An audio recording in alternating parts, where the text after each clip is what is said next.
My name is Michelle Newton. I'm the Deputy Director at Art Space in Sydney, and it's a pleasure to be here. This is my third time at the Dhaka Art Summit. We've been working in partnership with the Dhaka Art Summit and the Samdani Art Foundation for the past 6 years.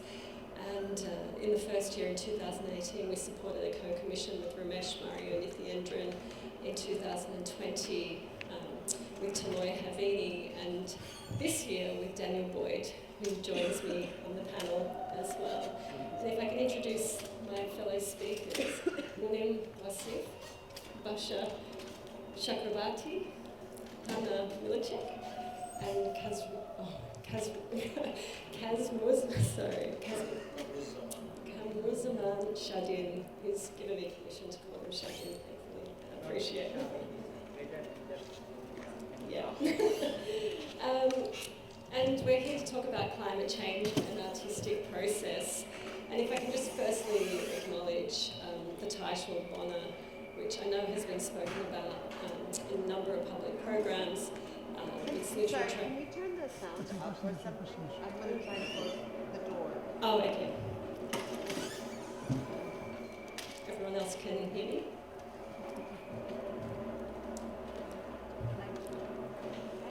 So if I firstly acknowledge the title Hana, which I've heard Diana speak about as a literal translation into English as floods, but not necessarily connoting disaster, also being a child's name here in Bangladesh, but also she's transformed it with her colleagues into a poetic and thoughtful curated exhibition. And for us, it exists as a provocation to think about climate change, which I think a number of us have kind of reacted to in a sense, and thinking about other things around the idea of climate change. And in my preparation for this talk, I was fortunate enough, thinking about what Diana has asked us to speak, or the Dhaka Art Summit has asked us to speak about. I was fortunate to travel last week with Taloy Havini, who represented here in 2020 to the north of Australia, to meet with a number of artists who live and work in the Torres Strait. And there, climate change is a very present concern with many artists, with the experiencing sea levels rising in a very visible and measurable way and impacting their daily lives. And so for them, their artistic practice is really a way of communicating that it's really a matter of survival for them. And so using their artistic practice to create awareness through communities and through government and at the highest level with the United Nations. But also in that same travel or project, we also spoke with another artist who comes from the Pacific, and she talked about extractivist practices, and in the Pacific, deep sea mining is a really present concern. But through this particular conversation, she also talked about how you can extend that thinking of extractivism to thinking about institutions, and how as an artist you can often be treated as a resource and be instrumentalized to achieve other agendas. And it really became, I guess, a trigger for me in thinking about this particular conversation. And for her, her name is Latai, she was saying, for her, she, as a form of resistance, kind of refuses to make new work and prefers in her performative practice to find ways to restage her practice and work in a very iterative way, as a way for her work to find new audiences that can then bring a sense of renewal to her practice. And I thought that was actually quite interesting in thinking about this particular panel, because for each of us, individually and collectively, we're thinking about how we can work in a more sustainable manner. And it's not necessarily how we can reduce our carbon footprint in a very direct way, but it's how can we do things, I guess, in a slower pace or a less accelerated way, but how can we actually do things sustainably and respond.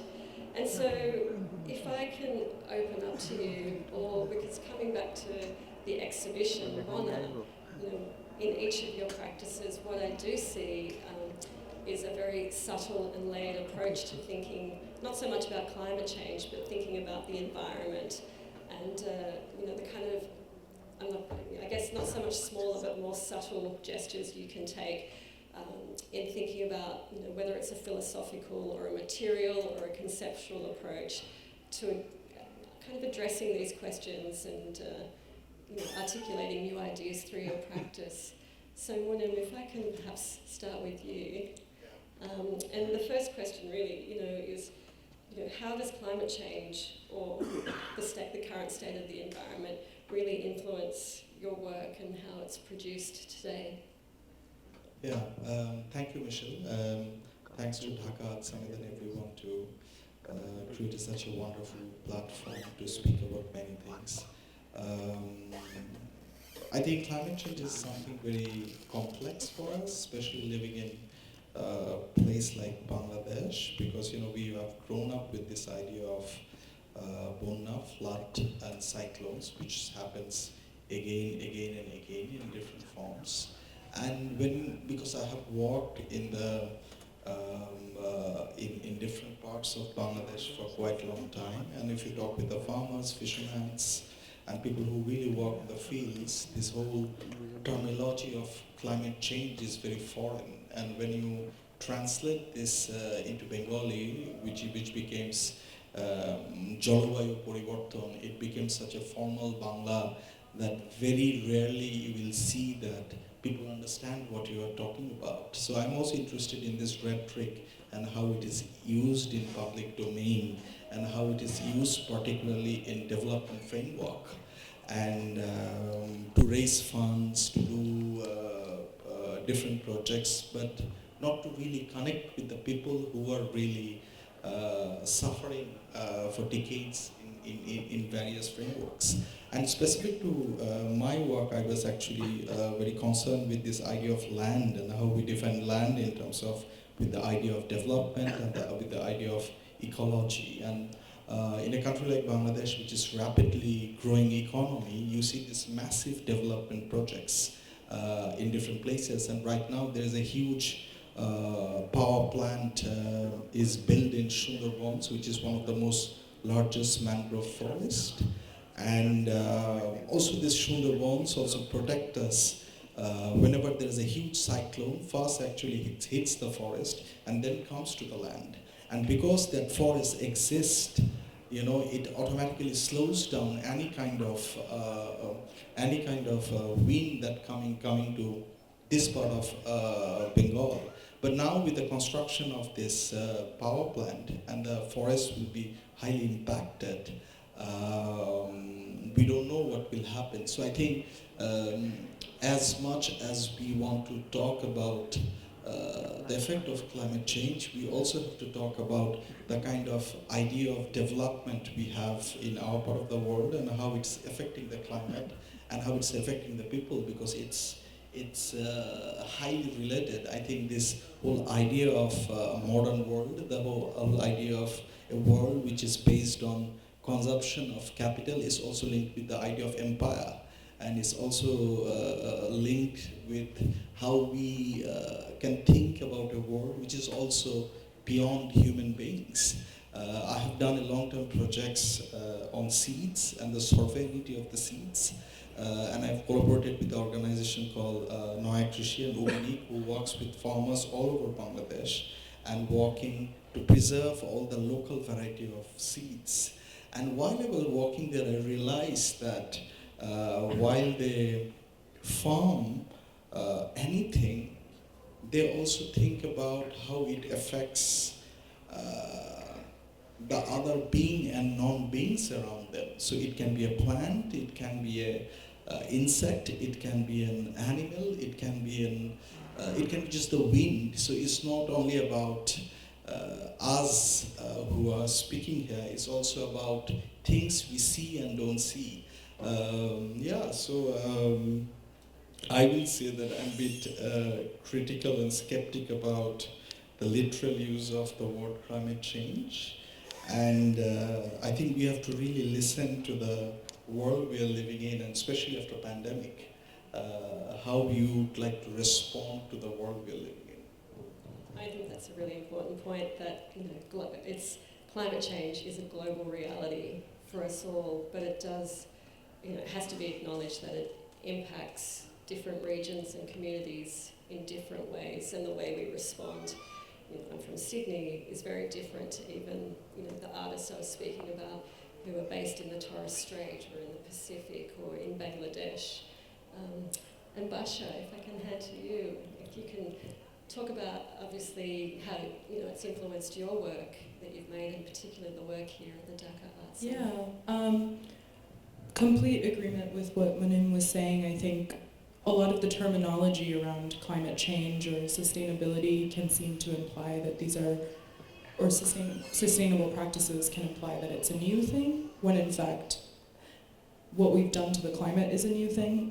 The way that humans have lived for a long time has been in harmony with the environment, and that changed with colonialism and then capitalism. And so it's interesting to think that why is it that we think that now we need to add sustainability into our systems when the systems themselves are kind of newer than the way that humans have maybe existed. And I think that climate crisis can only really be addressed when the entrenched dominant narrative that we have about the history of our relationship to each other and to the land is interrupted by what is erased by that history, right? Like what the history kind of implies that this is how it's always done, this is the only option.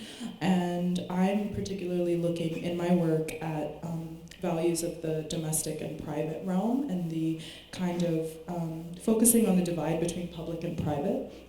And I'm trying to bring out values of domesticity and intimacy by focusing on mending, for example, which occurs usually in domestic spaces and often done by women, and centers cloth but is extended into relationships.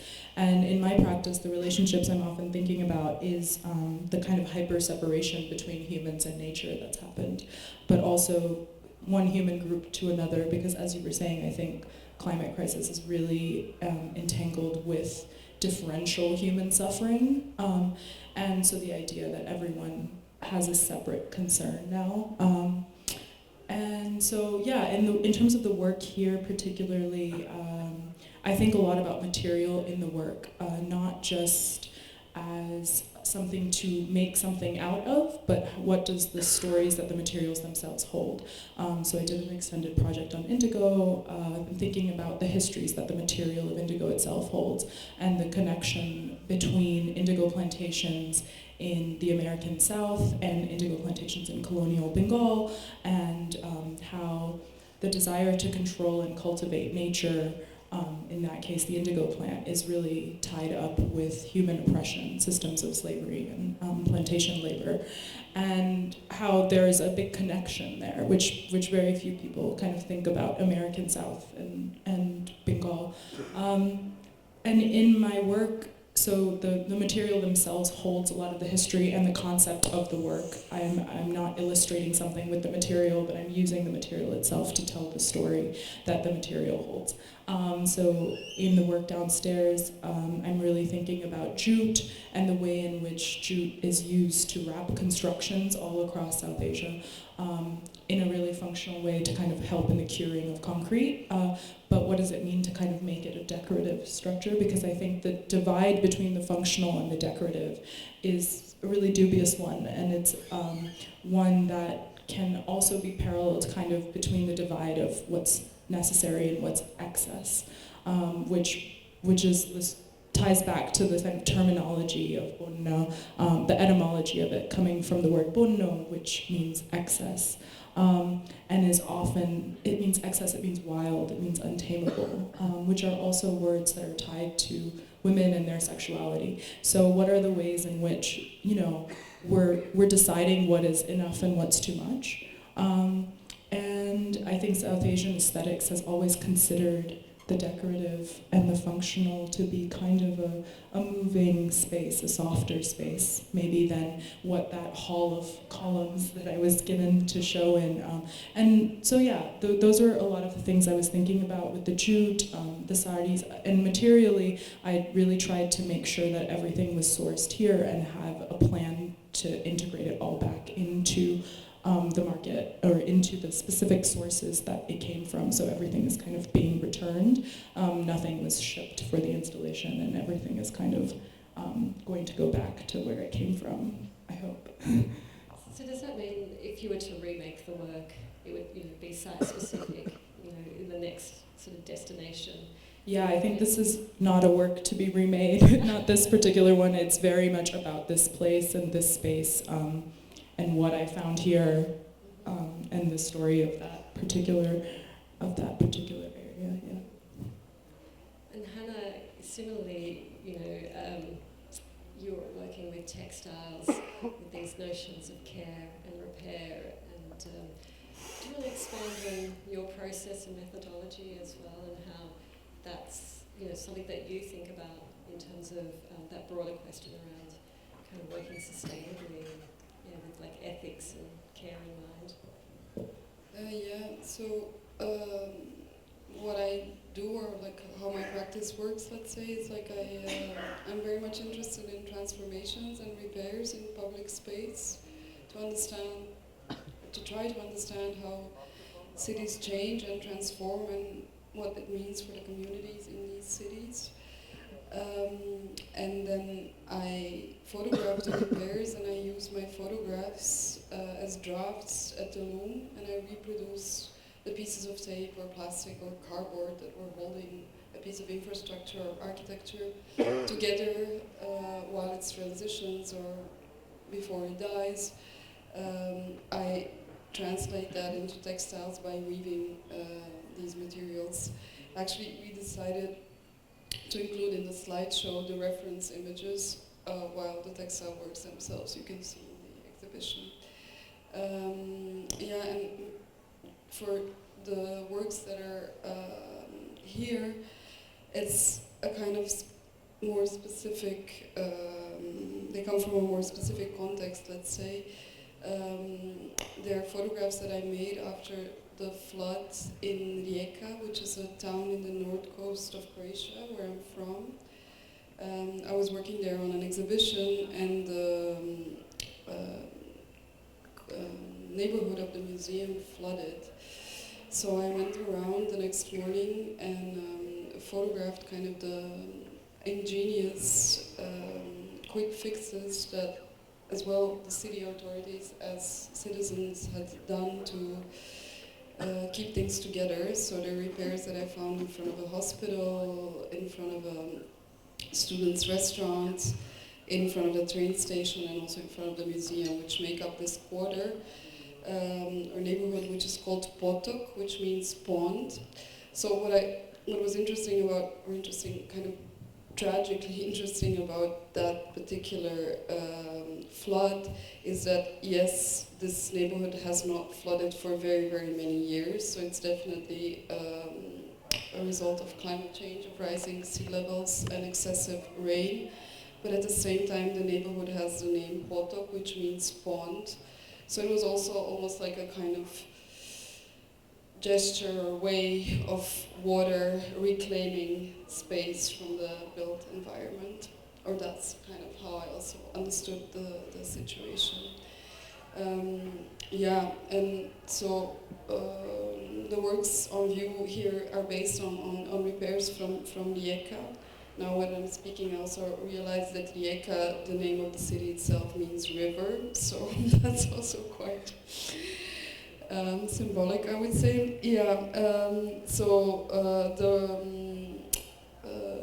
The series is called Materials. It's an ongoing series of works that I started in 2015, and it refers to the materials used for the repairs and the transformations which I'm trying to reproduce or remake. But it also indicates the materials that I use to weave with, the fibers and threads that I source and collect.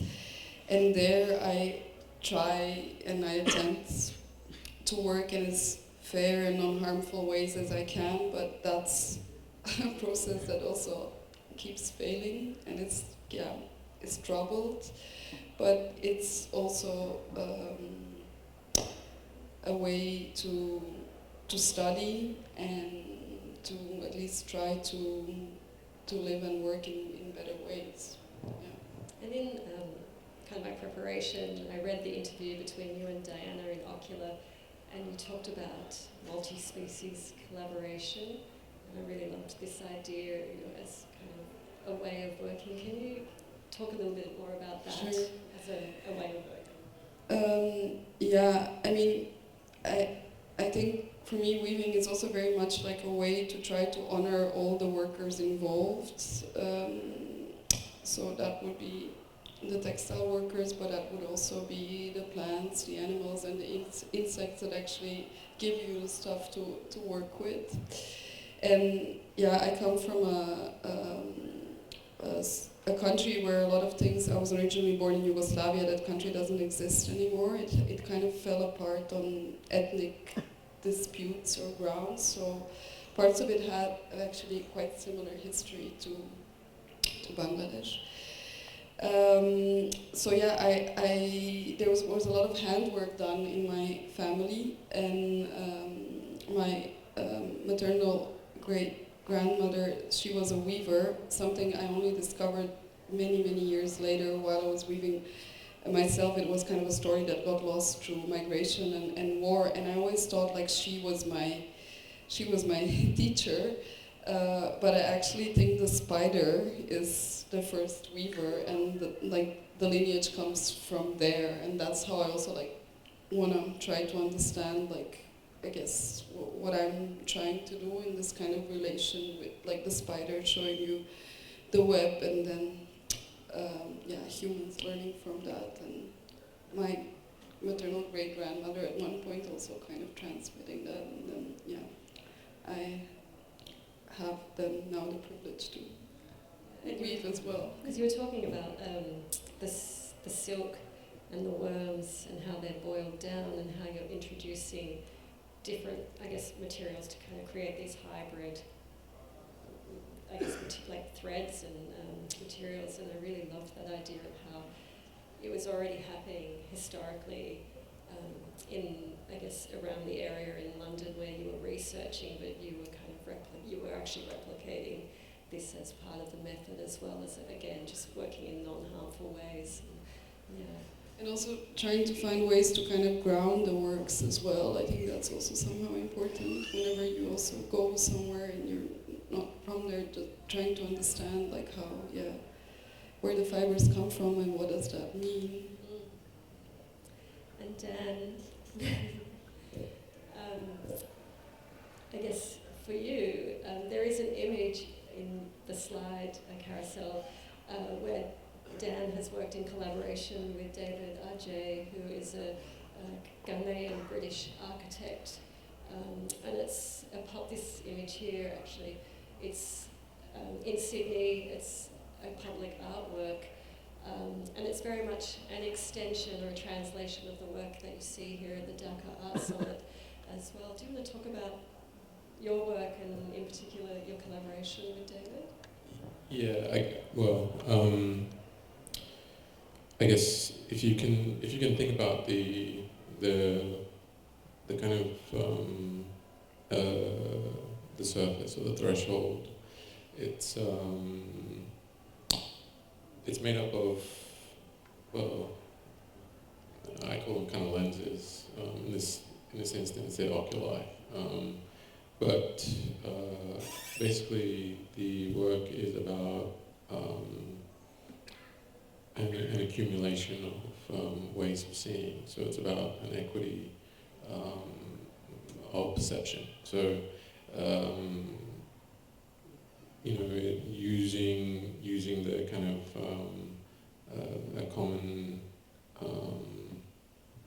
a commonality, using the sun or light. It kind of connects the work to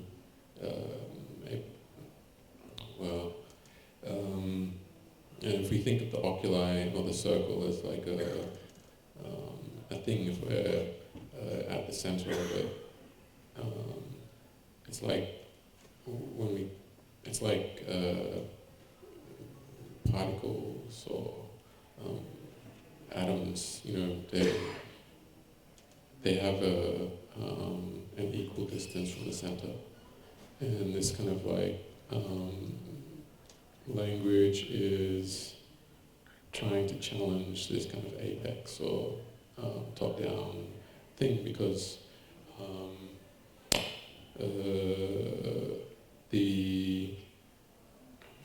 like our history in Australia it's similar to here. You know, we had to contend with imperialism, or British imperialism, and Western expansion, and so this kind of skin that's able to be transported or introduced into different contexts. It's porous. It's kind of in opposition to this Western linear model. You know, it's like it tries to connect with all of these things. So like the environment that it's situated in, like, you know, the animals, the people, you know, this kind of ecosystem, and tries to acknowledge all of those associations with a particular place. So it's about the layers of, I think someone was talking about architecture in a different way, but the strata, you know, like these layers of association with a particular place. It's about trying to acknowledge all of those things within a particular framework. So it's like, how do you,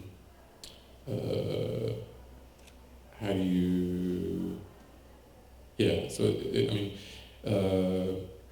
the parameter of, or the skin, it has opportunity to breathe, and that's the kind of, well, in particular, David's, his building, it was formed by honouring, you know, the different ways of place making. So it takes different vernacular that have existed in that place. And what we're trying to do is think about how we expand on that. You know, so it's about thinking about the past, present, and the future in this way that's like non-linear. So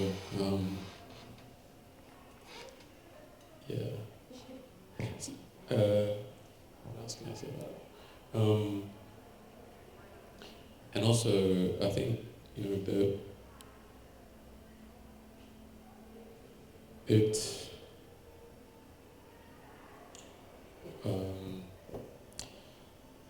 well, there's lots of things that I can kind of connect to each story here. You know, thinking about capitalism and imperialism and the kind of the mess of all of that, and you know, in where I'm from, this kind of dislocation from place happened because of things like the emancipation of slaves. Like all of those practices, slavery came to the Pacific and Australia, so they set up. They gave land to people to start cotton plantations and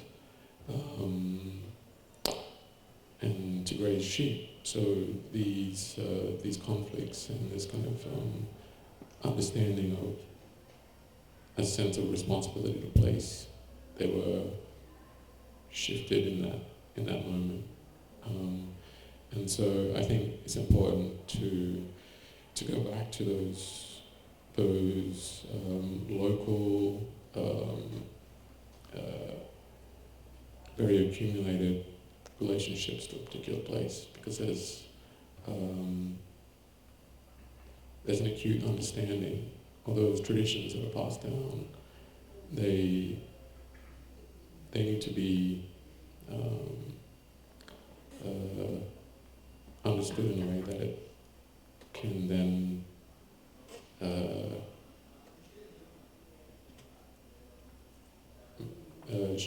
shift those ideas of you know, trying to impose will on a particular place. You know, it's how do we bring equity to that? We have to think about everything that's there. Yeah. And I definitely think there's crossovers, and you mentioned skin, and Bhasha, you talk about the cloth as a form of skin, and Hana too, you speak about the loss of ancestral knowledge, and I think too, even like it's the silkworms as a form of slave labour, or like kind of the way that they were perpetually in a cycle of the kind of the production of silk as well. So I think there's definitely crossovers, and again, when you spoke about just then, I guess the kind of the pushing out of cattle and sheep in Australia and changing the landscape for forms of agriculture, I think too, like there is this history in Bangladesh around kind of cash crops and the British coming in and changing and altering the landscape to kind of create their own industries for export. And maybe that's a good time for you, Shadhin, to speak, because I think it's a good segue in thinking about your history here in Bangladesh and how you speak about your individual practice, but also in parallel you work with Gidri Bali as well, in kind of speaking about many of these issues and in a collective way as well. So do you want to talk about your work and how the environment really influences what you do, both as an artist and collectively in Gidri Bali? Thank you, Michelle. It's really that when you asked me that I have to say about the climate change, I thought, okay, I didn't do anything in my life about climate change because I don't know the climate change term, what it is. In fact, when you work, we have lots of kids, we work together in northern part of the Bangladesh, it's called Thakurgaon. One of the kids, when I say him that this is the climate change, like in northern part of the Thakurgaon, it will be desert, going to be desert after 50 years, because it's about the climate change. Then she said, how we didn't do anything? Why our space will be desert? That's the thing that is the term what you use is not for us, but we have to deal with this thing in our whole life. That's the issue maybe, and we're doing lots of other things because I am practicing before in Dhaka. I live here, I studied here. Then I decide that it's not my place. It's okay, but it's not my place. But I belongs where I born. And these people connect me, these lands all the time connect me. Like what I did, you can see the downstairs, the what my project was. It's all about my childhood memory. Like when I was kid, all the time I saw I can go far, I can cross the field because the field belongs to one creatures who may be good or bad, or I can go to the big pond, something is there. It's like everything, every trees, every lands have one who protect them. Like all the different lives are living, where we are seeing or not seeing. That's the beliefs.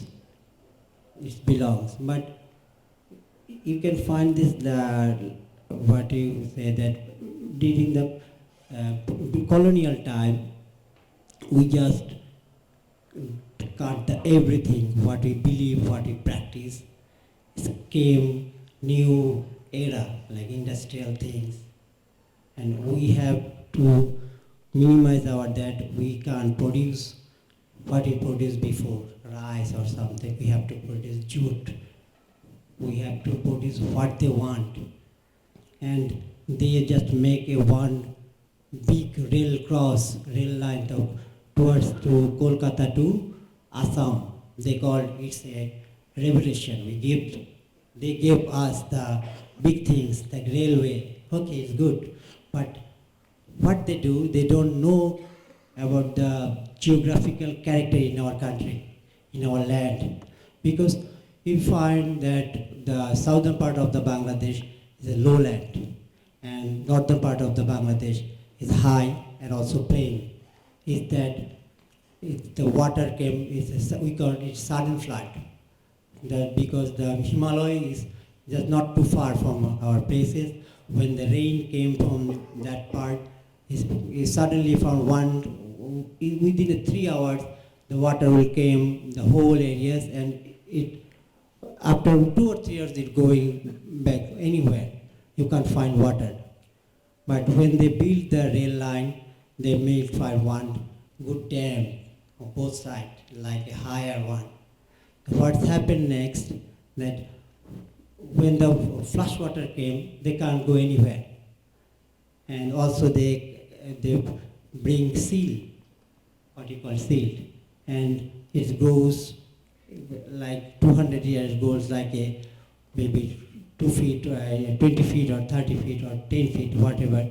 But the land, the character of the land, the whole area is changed. We found more than thousands of people died during the like 43 or 46, and it's happened several times. We called it Durvikho, what we call famine. But it's man-made. It's man-made by us. Even still now we are thinking that it's not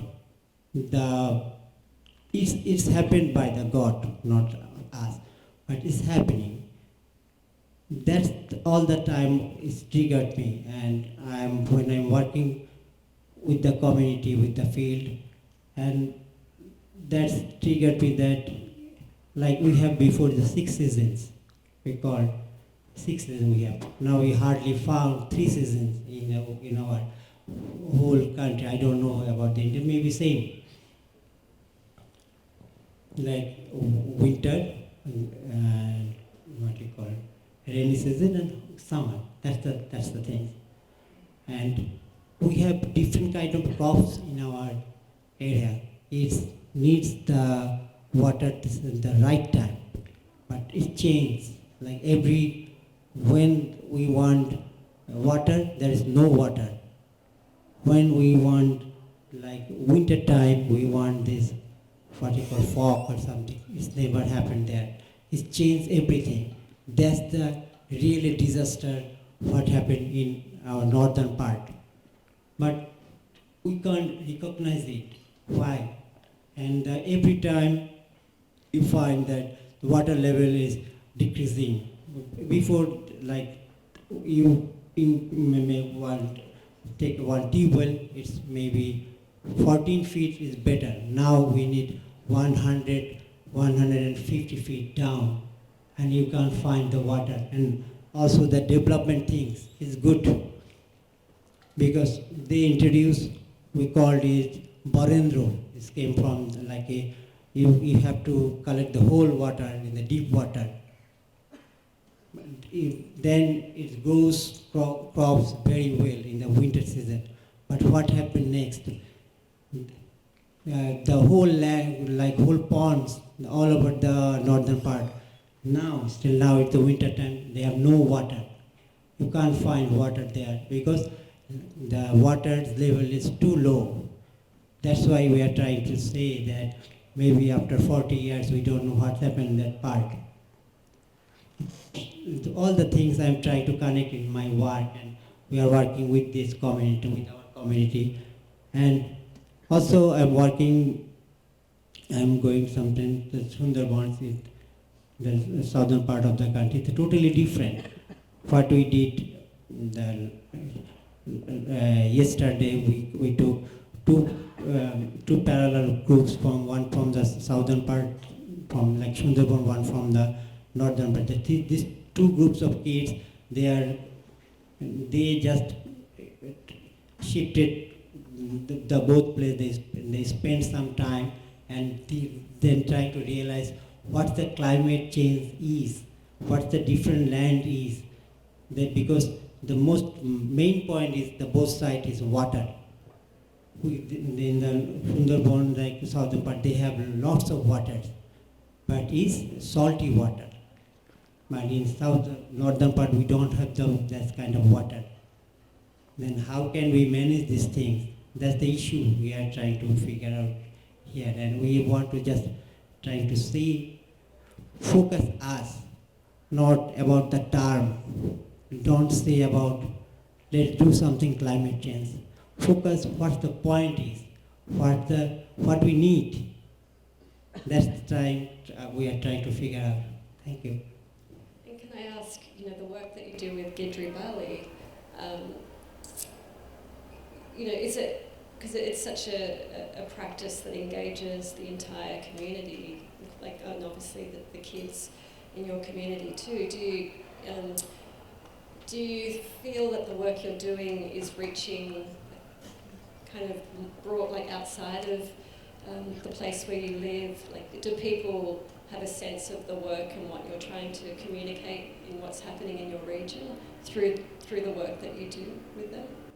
Yes, now I can say yes, because I'm working with this community more than 20 years. Before, 20 years before, when I was there, everyone just laughing that they said, it's Bhandari, they call me Bhandari. Bhandari is a different beliefs, they don't have anything, they just see and laugh and sing. That's the thing they do. That's this trying to call me. After 20 years, it's changed. It's changed that we are working together. Sometimes we travel together, and art is really good thing than they believe also. 20 years before, I am trying to, we have a trees whose came from, maybe it came from the Australia. It's called eucalyptus. It's a good development. It came from the good way, yeah. And they put it the whole country, especially in northern zone, because they don't have we don't have the trees. But you know about the eucalyptus, it grabs the whole water more than 30 feet down, and also it's carried some scabies or something. Maybe it's not it's good for the Australia, we don't know, but it's very bad for us. And I'm trying to say with the performance and something, so just you can say straight, don't put this tree in near your house or something. It's about performance. It's like a performance that we are gathering the whole indigenous people with us. They have a good performer team. Every time when I'm trying to do something, I just mix them collaboratively. I know before they don't want to do it and they don't want to understand. If they spend some time with me and we can share our knowledge, it will be changed. Like it started 20 years before. We are trying to say, don't put the eucalyptus near your house. Nowadays it's worse. You hardly find eucalyptus in northern zone, especially in our spaces. You didn't find. It's worse. This is happened because art have some power. Also, some things that there is a place called Patakela. It's a playing that both someone put poison in their hand, and lots of different powerful men from Muslim, Hindus, and other reasons who are what you call Ojha. The ritually powerful men, they are together, they just trying to power their and bring the man in their court. And that's the things that is really good for me to understand that still they believe something. At least we need to believe something that help us, because with the industrial things, with the capital era, the only one thing we don't have, that the belief. That's why we just disconnect the whole things what it came to like 1,000 years. Yeah. Thank you. I might flip my questions a little bit, and I think, I guess I work in an institution, and we're not exempt from thinking about different kind of practices or methods that also, can contribute in a positive way. And just this week, I was reading an article in the New York Times talking about the kind of soaring energy prices in Europe, and how this was impacting museums, particularly with significant collections, and museums were being forced, because of not so much climatic reasons, but budgetary reasons, to think about their air conditioning and their climate control, and having to kind of turn it down to meet, I guess, the breach or the cost of all of these things to maintain the museum. And I thought it was interesting that this has been triggered by a war in the Ukraine, but actually it's forcing institutions to make adjustments that hopefully will have long-lasting impact. And so my question initially was to you all, because I think it's important for institutions and the people who work inside them to also be accountable and think about working sustainably. And I just wanted to ask you, each of you, if you have examples where you've worked with different institutions, whether it be a gallery or a museum, an art fair, a biennale, a summit, where there's good examples of what institutions are doing to also to kind of contribute to this question in a positive way. Open to anyone. You're handing to Hana. I just thought of one recent example involving an art fair presentation in New York with my gallery from London, where we did a massive amount of work, all of us involved, to get the works ready in time for a sea shipment, which then fell through, and it was kind of a failed attempt. But I think we learned, in the end we had to send the works by plane. But I think we learned a lot from that experience of counting also time into a certain trajectory that needs to be made, and that's maybe not the fast-paced time of quick responding and the quick movement of capital that is associated to an art fair. Again, unfortunately, it failed, but hopefully our next attempt will be more successful.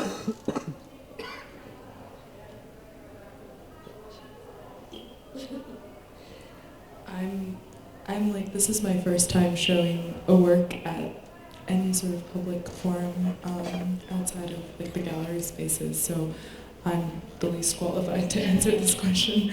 But I don't know, I have questions about whether that's the right,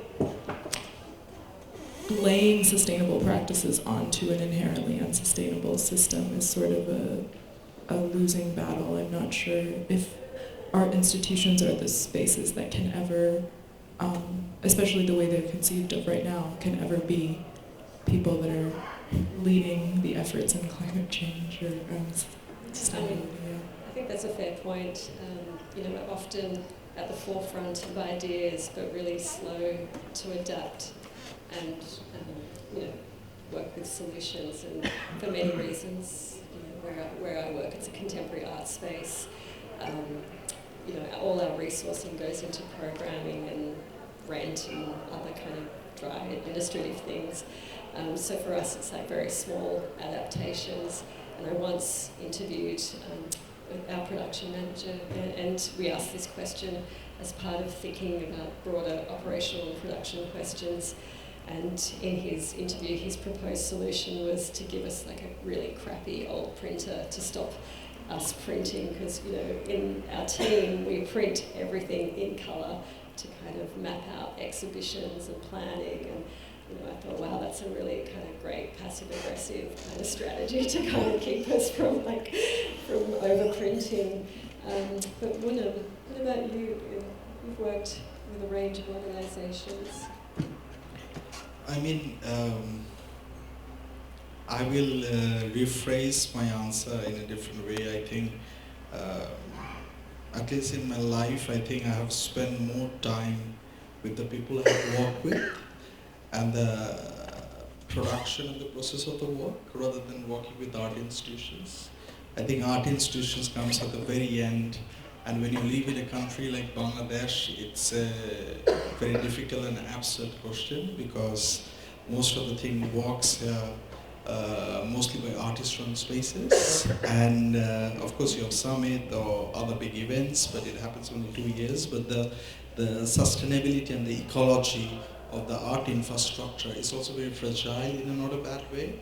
I think we also living in a place like Bengal, which is very climate-prone area. The idea of temporality is also very strong there.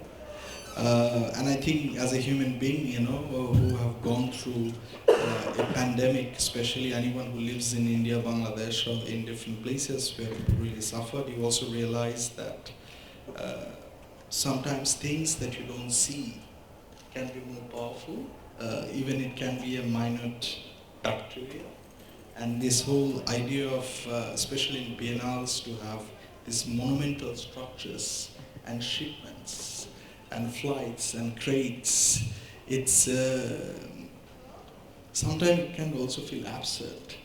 And especially when you want to ship work for Bangladesh, people ask you really difficult questions. I mean, what do you mean artworks need to be shipped? How do you define art? Is it a painting?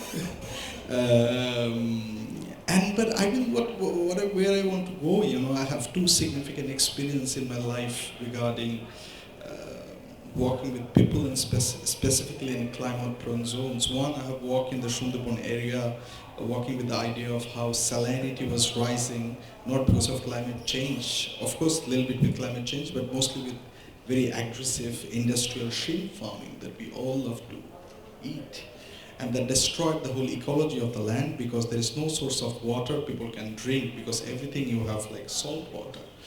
And then the cyclone Sidr happened, and all the places in Sundarban where you have sweet water, where the tiger used to go and drink, were gone with the cyclone because everything was contaminated with salt water. And the people who used to walk in that area, a lot of people were attacked by the tiger. And I went to see one person who was attacked by the tiger, and I went there in a time when there was a full moon. And I learned that the whole pain in the body, especially when you are attacked by the tiger, rises with the moon and goes down with the moon. And I thought that is something so powerful that we don't really breathe and look where we live. It's all connected, visibly or invisibly. And second, I have worked with this organization called Ubinik, and they have worked with the farmers all over the country to protect the local variety of rice seeds. And when I went there to work, exactly like you and you, I have this whole list of questions I have researched, and I wanted to know, this format of understanding knowledge in a particular modernist tradition.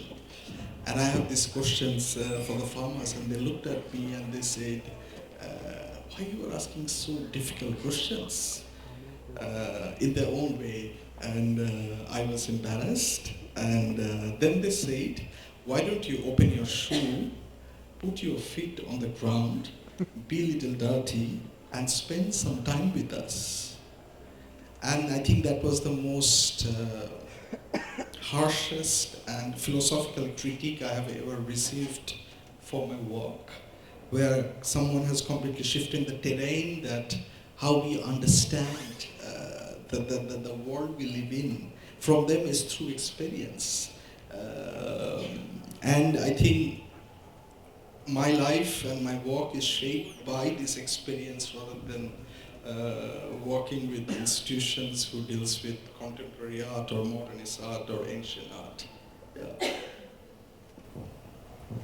think that idea of when you said, putting your feet on the ground just made me think about Dan and too about, you were saying it's not top down, or I can't remember the other word you used, but it is, it's more of a horizontal way of kind of learning or sharing knowledge or kind of finding your way in the world rather than, kind of bringing other people with you or going on, with learning from other people and taking that path with them. I can't quite articulate it, but I think there's something, quite resonant between what you were both saying.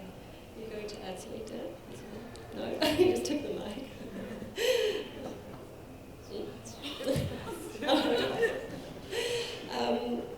I guess, are there any questions from the audience, perhaps?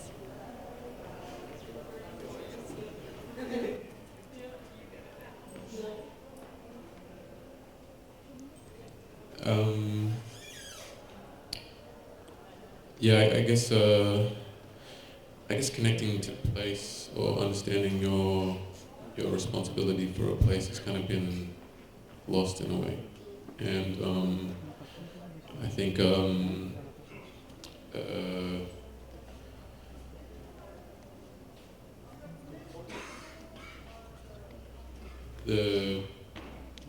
the kind of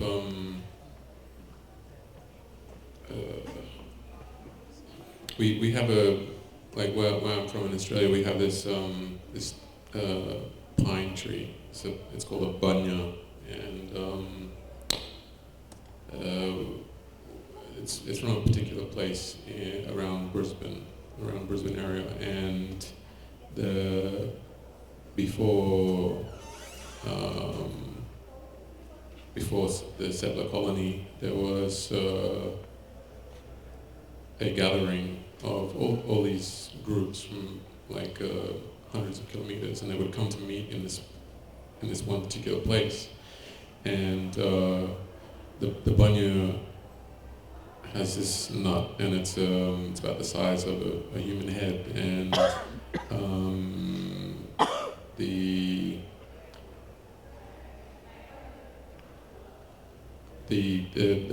nut has like a kind of like a chestnut, like it's kind of broken up into the starchy, it's like segments, and you would have to care for that tree. It would be your responsibility to care for a particular tree, so that tree would be passed down through the generations.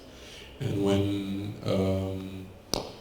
they started to kind of open up the land for grazing or plantations, they had to delineate this landscape, and the movement, or the free movement of my people was seen as a problem. And to control that, they cut these trees down. And so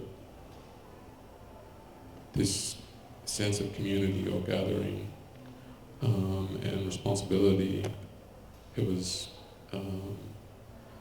they tried to control that. And so I think we're at a point where we have a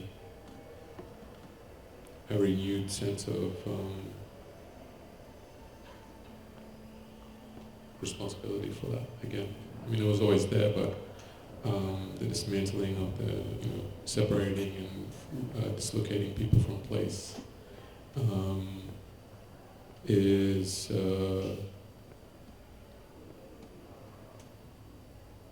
something that we're trying to make sense of again. And I don't know what I was saying with that, but I think the idea of like this particular gathering or responsibility for a particular tree, those little things are important to trying to shift or think about the framework differently. so that we're not trying to control things, that they're allowed to be, you know, and hopefully I found a banya in a botanic garden in Sydney, and I found a nut that had fallen from the tree. They usually cut them down, but that bunya tree came from there, and they've been dispersed around the world, and so I'm trying to regrow this tree, and to try to reinstate those traditions that were dismantled by colonial rule. So these little actions, they might be, you know, not as important to everyone, but I think if we think about our connection to place on an individual level or at a local level, then those responsibilities will, in turn, kind of hopefully make amends.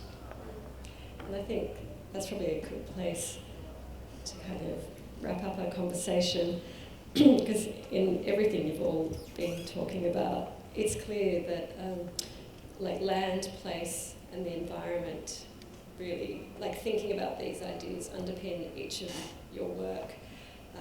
You know, and you know, there's this kind of sense of loss of ancestral knowledge across each of you as well, but also a sense of optimism and speculative, you know, kind of thinking about speculative futures as well.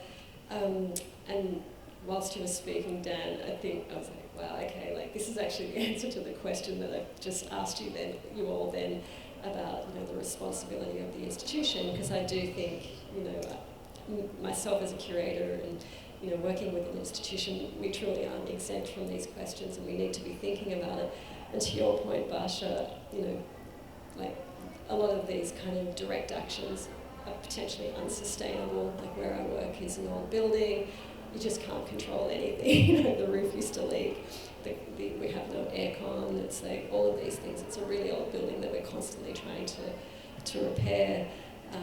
But I think it's what you just said, Dan, about thinking, like taking care of the nut is really the role of the institution, is kind of taking care of these ideas that you're all speaking to around land, place, and the environment.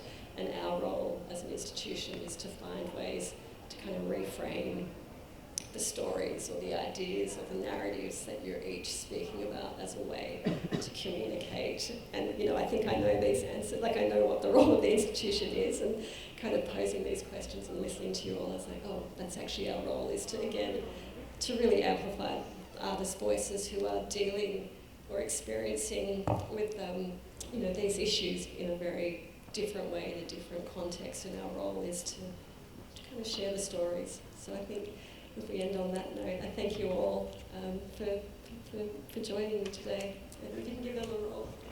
Thank you.